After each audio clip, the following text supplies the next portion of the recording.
Tyler had a talent, though his parents didn't see it that way. He could talk back faster than anyone in school. If Mom said, "Clean your room," Tyler would say, "It is clean if you look at it with one eye closed."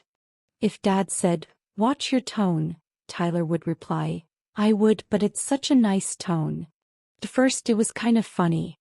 Even his friends laughed at his clever comebacks. But lately things weren't so funny anymore.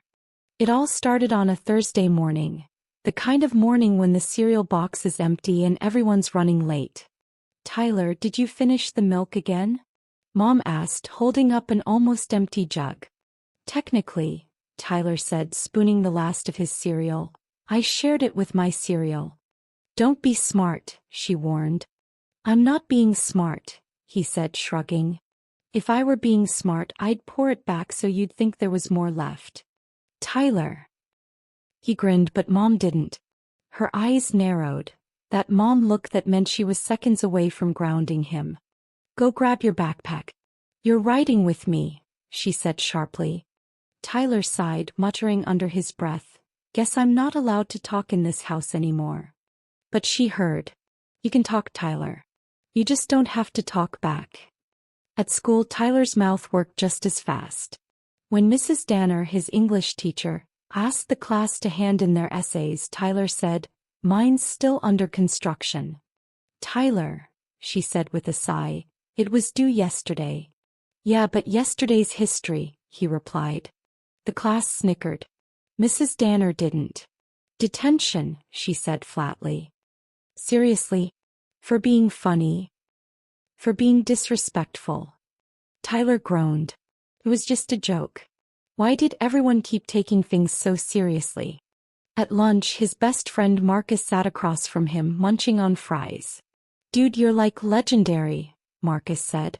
"You say what everyone wants to say but can't." Tyler smirked. "Someone's gotta keep it interesting around here." But deep down, something twisted in his stomach. He didn't mean to get detention. He just didn't like feeling bossed around. After school, Tyler sat in the principal's office. Again. Principal Parker, a tall woman with kind eyes behind square glasses, folded her hands. "Tyler, this is your third visit this month. What's going on?" Tyler shrugged. "Guess I'm just misunderstood." "Or maybe," she said gently, "you're using your words in the wrong way." He frowned. "I'm just saying what I think." "That's fine," she said. "But how you say it matters too. There's a difference between standing up for yourself and putting others down." Tyler leaned back. "So now I'm supposed to just agree with everyone?" "No," Principal Parker said. "You're supposed to listen. Sometimes the smartest thing you can say is nothing." He rolled his eyes. "That sounds like something my mom would say." "Maybe she's right more often than you think," Principal Parker said, smiling. "You're smart, Tyler. Use that brain for better things than comebacks." That night, Dad tried to talk to Tyler during dinner. "So," Dad said cautiously, "I heard about detention." Tyler poked at his mashed potatoes. "It's not a big deal." Dad raised an eyebrow. 3 in 1 month sounds like a big deal. Tyler crossed his arms. "Everyone overreacts. I just speak my mind." Dad sighed. "Son, I love that you're honest. But talking back doesn't make you strong. It makes people stop listening." Tyler frowned. He didn't like the sound of that. Mom added softly, "Words have power, Ty. They can build people up or tear them down. You've got to choose which kind you want to use." Tyler didn't answer. For once, he didn't have a comeback. The next week, Mrs. Danner announced a new assignment, a group project about American inventors. Tyler was paired with Emma and Liam. Emma was the quiet, organized type. Liam was a goofball who talked too much. "Let's do Thomas Edison," Emma suggested. Liam groaned. "Everyone does Edison. What about Nikola Tesla? He's cooler." Tyler smirked. "Edison actually invented stuff. Tesla just played with lightning." Emma glared. "That's not true. Tesla." Okay, Tyler interrupted. We'll vote. But I'm not doing extra research just because Tesla guy sounds cooler.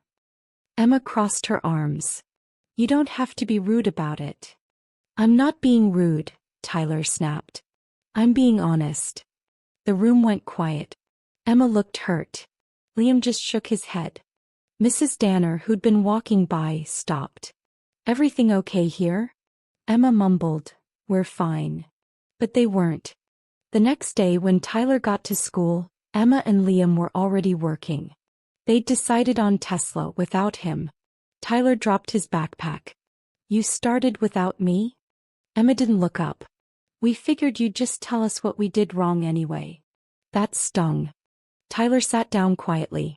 For once he didn't have a joke. He didn't even know what to say. As he watched them work, he realized something. His honesty wasn't helping, it was hurting. People didn't like talking to him because he always had to win the argument. He thought of what Principal Parker said. There's a difference between standing up for yourself and putting others down. Maybe she was right. When the bell rang, Tyler stayed behind. Hey Emma, he said softly. She hesitated. Yeah. I was kinda rude yesterday. I didn't mean it like that. Tesla's actually cool. Emma blinked, surprised. Thanks. He smiled a little.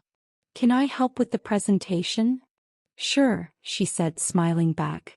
We're making a poster. You can do the title. Perfect, he said. I'll make it shocking. Liam groaned. Electricity jokes already? Tyler grinned. Hey, I said I'd help, not go silent. This time everyone laughed, the good kind of laughter. A week later, the group presented their project at the school fair. Their Tesla poster, full of lightning bolts and fun facts, was a hit. Mrs. Danner even said, I'm proud of how well you worked together. Tyler felt a warm flutter in his chest. Felt good, better than any clever comeback ever did. After the fair, Principal Parker stopped by.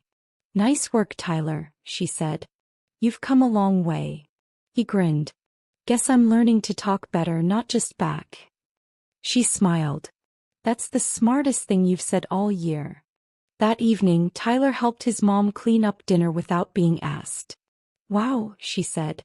Who are you and what have you done with my son? He laughed. I figured I'd save my energy for better conversations.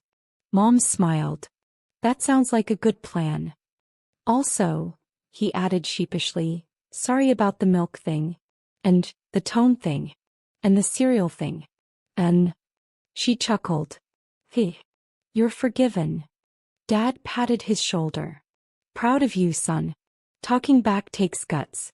But listening, that takes real strength. Tyler smiled. Guess I'm finally learning both. From then on, Tyler wasn't known as the boy who talks back, he was known as the boy who talks right.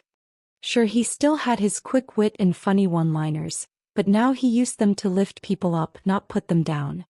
When teachers asked questions, he raised his hand respectfully. When friends argued, he helped them find middle ground. And every now and then, when someone teased him about his old habit, he'd grin and say, Hey, I still talk, I just do it smarter. It's not wrong to speak your mind, but it's powerful to choose your words with kindness. The end.